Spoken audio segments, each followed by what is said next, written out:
So people, you know, the right question to ask someone who is advocating for a candidate is, why are you voting for Hillary? And why are you supporting Hillary? I voted for her, we carried our county, we carried our state, so we got that under the way. That was California.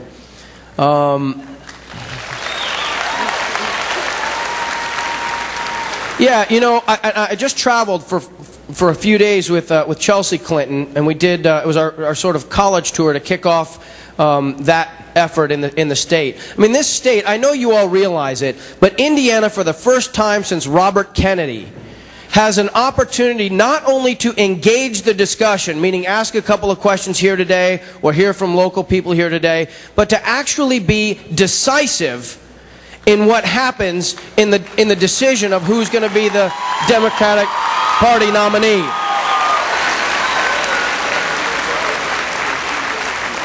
And Pete said before, you know, you're talking to your neighbors and your friends and all that is the way you do it. It really is. It really is a question of breaching past that moment of discomfort to start a conversation with somebody, or to wear a Clinton badge when someone, you know, engages you in conversation, to be as informed as you can about the issues. You can go to HillaryClinton.com, and there's a whole list of issues, and anyone that's important to you, you can see exactly laid out what her approach is, how she breaks down the issue, how she plans to attack it and fix it. And it's not just idealistic, it's very practical. The way I look at it, she is very practical about how she wants to approach beginning to solve the problems we have in this country. So Indiana, you know, once Pennsylvania is over, everything's going to turn to Indiana and North Carolina. And for the next month, Indiana is going to get intense amount of energy, money, time, commercials, everything else spent here. And you all become the CEO of your own vote and the community outreach of the organization of your opinion. So I implore you to really take, this is the choir, I'm sure I'm talking to the choir here, but I mean, you know, as you take responsibility for your franchise and your ability, and this is actually a nonpartisan, this is a bipartisan message.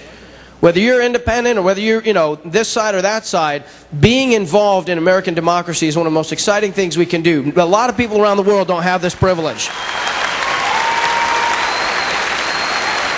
And even though we have a crowd here that's rallying there and you guys are fired up, most of the people I talk to when I go into a gas station or a restaurant, or I stop here, there, or wherever I go, and I say, hey, you know, are you registered to vote?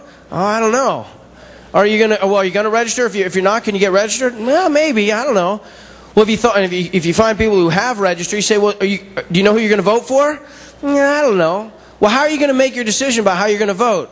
I don't know. It's not good enough. This is advanced citizenship. We have got to be involved, or these problems will not go away.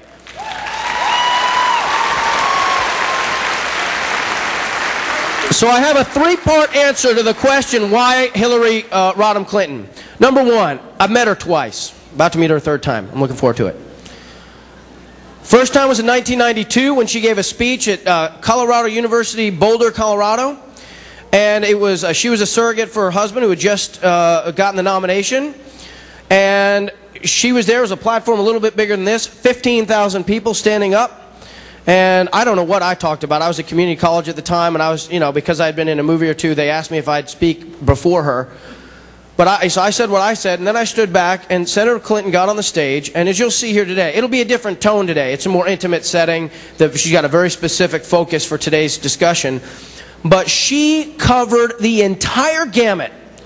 Every issue, both in broad strokes and detail. She was able to connect with the audience in a way that was so moving and powerful. I mean, we were outside, the voice kind of went up into the sky, but somehow there was an electricity that went through the room. And you'll see it today. And that moved me and inspired me. When she got off the stage and I followed her, actually what she did was she turned around and she said, "Thank you very much for coming." And I was like, oh, yeah, thank you. Wow. And I went down and I said to Christine, I think this woman's going to be president of the United States one day.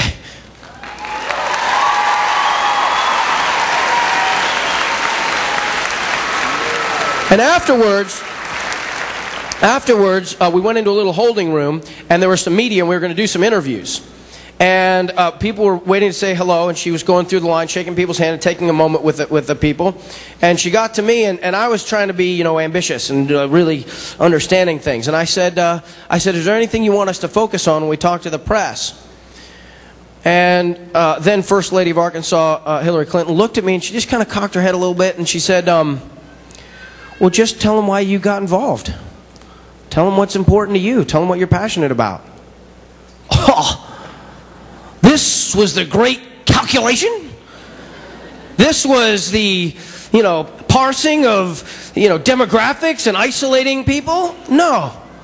Democracy is about seeing something, getting excited, getting involved, and getting other people involved. And by the time it extends itself, presidential campaigns are, you know, largely, if not mostly, not necessarily about the candidate, but about everyone else doing what they can, pounding signs into their lawn, hanging things up in the store window, talking to people, holding town halls, doing whatever you do to be able to talk about it. That, I was so inspired by that. That just felt to me, because she could have said, why don't you focus on issues related to young people, or, oh, education is this or something. But she just basically empowered me and said, talk about why you're involved. Well, it worked.